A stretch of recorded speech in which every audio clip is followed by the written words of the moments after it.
ايه الزحمة دي؟ حتى في امريكا الدنيا واقفة. انا اتأخرت جدا على الشغل، مش عارف اعمل ايه. ايه ده؟ الشركة بتتصل بيا. استر يا رب. الو. ايه محمد، انت ما جيتش ليه؟ يا خواجة ازيك؟ عامل ايه؟ لا ده انا في السكة وخلاص، انا مسافة السكة يعني.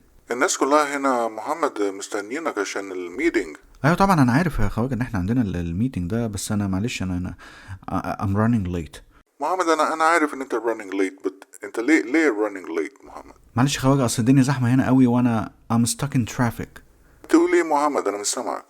بقول لي خواجة I'm stuck in traffic. stuck in traffic. اوكي. طب محمد، اوكي نو worries. انا عارف ان ده اول يوم ليك هنا في امريكا، خلاص ما تتأخرش. اوكي محمد.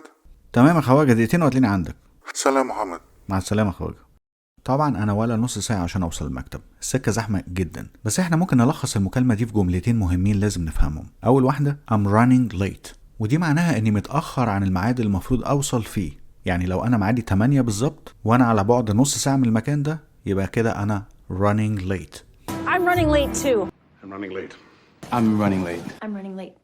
اما الجملة التانية فهي I'm stuck in traffic، يعني انا مزنوق او عالق في زحمة المرور، بمعنى ان كل العربيات اللي حواليا واقفة وانا واقف معاهم، لا عارف اروح لا يمين ولا شمال. I'm stuck in traffic.